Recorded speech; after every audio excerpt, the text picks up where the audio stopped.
Hello, I'm Andrew Himelick with the Feierabend Association for Music Education, and this is a collection of videos explaining first steps in music, which is one of the two music education approaches by Dr. John Feierabend. The other one is conversational solfege, which is about music literacy. And the philosophy of FAME, or Dr. Feierabend, is helping students to be tuneful, beatful, and artful. And the program starts with age 3, actually has a system that goes all the way to infants and toddlers, but in elementary school would start with age 3 if you had preschool. But for those of us that don't, we would start with that tuneful, beautiful, artful component with kindergarten. We want students to be comfortable singers using their singing voice, be able to think tunes. We want them to be beatful, being able to keep the beat in groups of 2s and 3s, and being artful, having those expressive qualities when they perform or when they listen to music. The focus of this video is specifically regarding movement with form and expression. And because of the title, you can tell that the art part, the artful, is really a big component and focus of this section. So the activities for movement, form, and expression, as I just said, is for children to experience expressive qualities through movement. At the same time, these activities also enable children to experience musical form through original movement, through organized movement.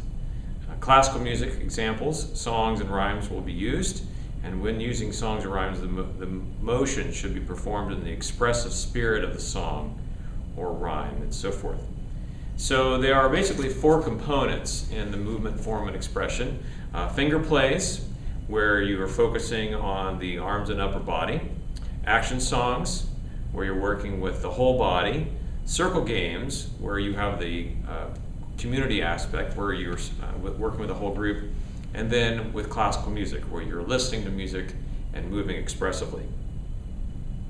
So for finger plays, the way that I do it, and the way that John recommends, is that you would show the children first the motions to the finger play.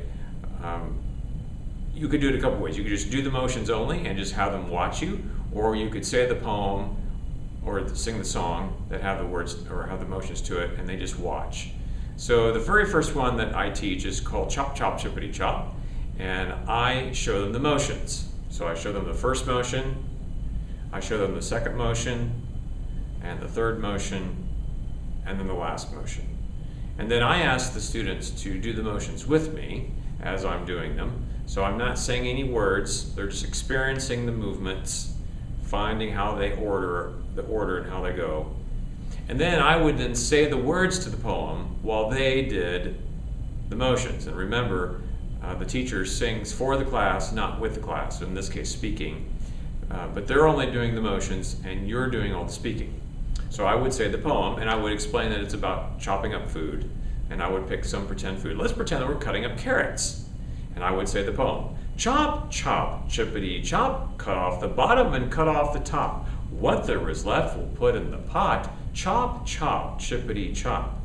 Notice that I'm saying the poem in an expressive manner. I'm not just saying chop, chop, chippity chop, cut in very bland and without much excitement.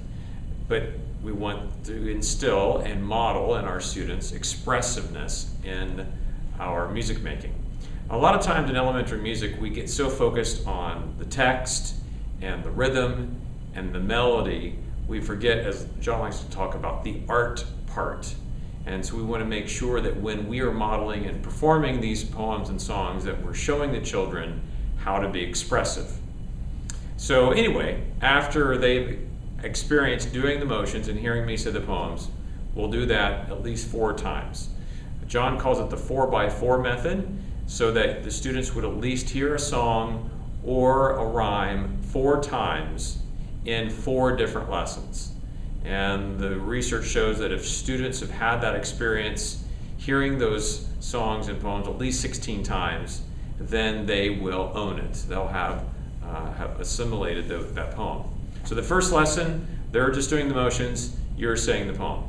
Next lesson, with Chop Chop Chippity Chop, I would review the poem as I'm doing the motions, they're doing it with me, and I would ask for ideas from them of what foods we could cut up. And then possibly the third or fourth lesson, depending on how it seems to be going with them, I would ask them, after they've heard me say the poem, to see if they could do it themselves as a group. And then eventually, small groups. And if you wanted with these finger plays, I don't do them as much, solo performances. I focus a lot more on things like the arioso and vocal expiration, simple songs where I'm asking them to perform more that way. But you could also ask them to perform individually with the finger plays too. Then we move on to action songs. And as I said before, action songs is where you're using the whole body. So an example of one of those would be, when I was one, I ate a bun going over the sea. I jumped aboard a pirate ship and the pirate said to me, going over, going under, stand at attention like a soldier with a 1, 2, 3. That's an example one.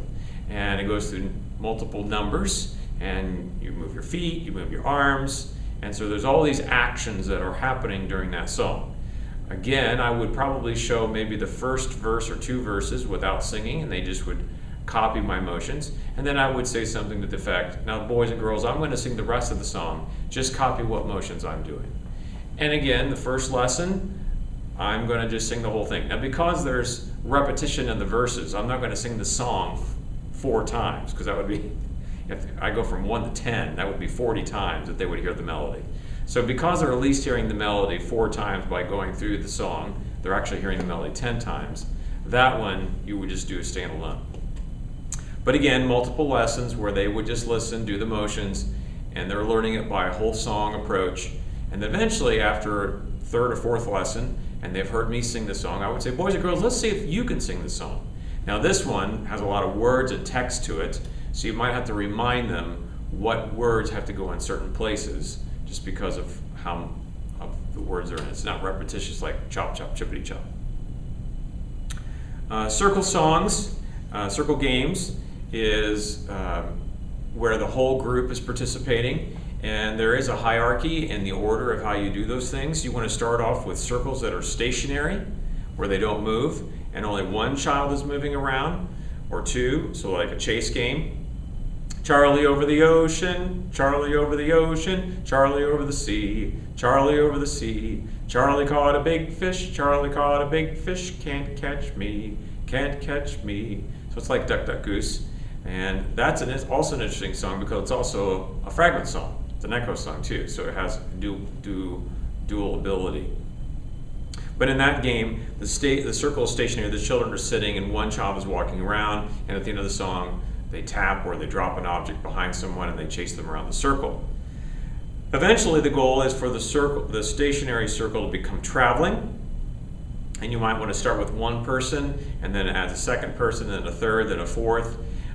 When you're working with young children, what happens if you ask them to walk in a circle is the circle will collapse.